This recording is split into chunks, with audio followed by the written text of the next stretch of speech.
సమాజంలోని అమ్మా నాన్న పుస్తకం కుటుంబ వ్యవస్థను గుర్తు చేసిందని రాష్ట్ర పారిశ్రామికాభివృద్ధి చైర్మన్ మంతెన రామరాజు అన్నారు. ఆదివారం ఉండి లయన్స్ ఆడిటోరియంలో డివి బాలసుబ్రహ్మణ్యం రచించిన పుస్తక ఆవిష్కరణ సభ జరిగింది.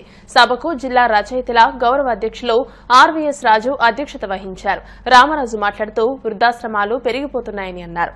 అమ్మ నాన్న పుస్తకం చదివి మారితే రచన పరిపూర్ణత సాధించినట్లేనని అన్నారు. బాలసుబ్రహ్మణ్యం చక్కటి పుస్తకం తీసుకొచ్చారని అన్నారు.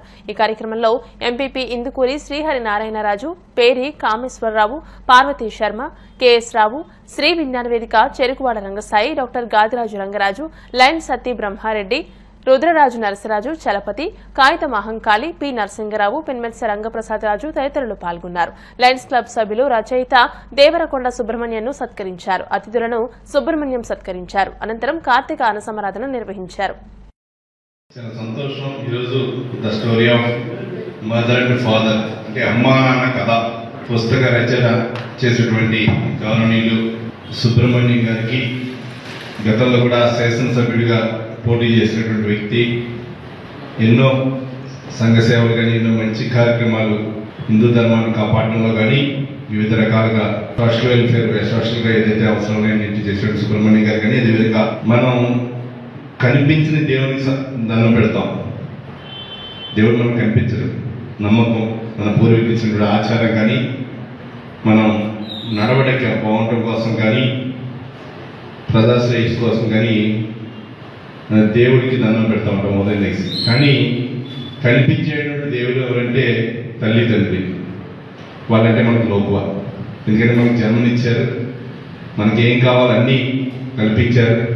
మనకి ఏదైనా అనే స్వతంత్రం అంటే ఎవరిని అనగలం, తల్లిదండ్రులను ఏదైనా అనగలం. మనం ఆ స్వతంత్రం వాళ్ళు ఇచ్చారు.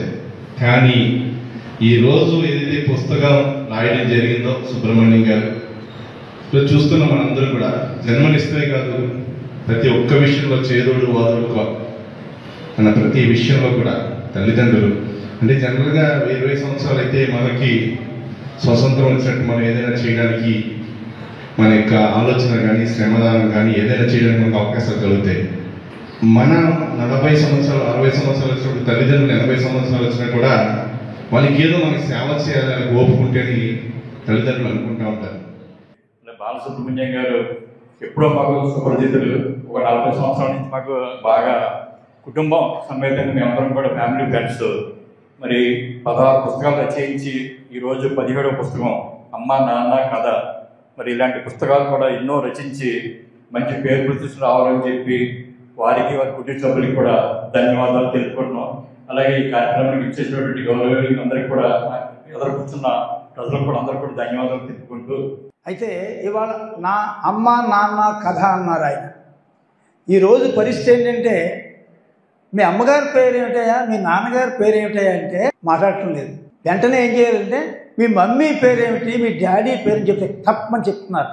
అటువంటి దౌర్భాగ్య పరిస్థితులు మనం ఉన్నాం. దీన్ని చైతన్యపరుస్తూ అమ్మ నాన్న విలువలు తెలియజెప్పాలనే ఉద్దేశం మీద మరి దేవరకొండ బాలసుబ్రహ్మణ్యం అద్భుతమైన పుస్తకాలు రచించారు. ఇక్కడ గొప్ప గొప్ప వాళ్ళంతా వచ్చి ఈ పుస్తకావిష్కరణలో పాల్గొనటం ఇది 17వసారి.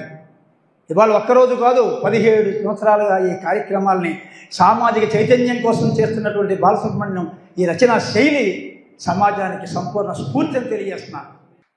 తెలుగు భాష అని వేదిక ఎక్కే ప్రతి మనిషి సాహిత్య సభలకు అటెండ్ అవ్వడం నేర్చుకోండి. మిమ్మల్ని నమ్ముతారు.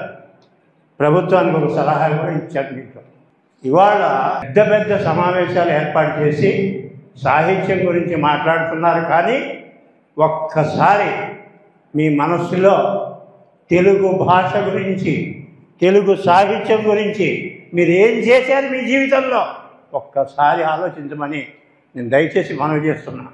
ఎందుకంటే ఒక హింసావాది తీసుకొచ్చి పావురాన్ని ఎగరేయమంటే ఎంత హాస్యాస్పదంగా ఉంటుందో అదేవిధంగా తెలుగు సాహిత్యం, తెలుగు భాష మీద ప్రేమ లేనటువంటి వాళ్ళు పెద్ద పెద్ద స్థానాల్లో ఉండి కూడా ఏమీ చేయలేకపోయారు. ఈ దేశం యొక్క దురదృష్టం.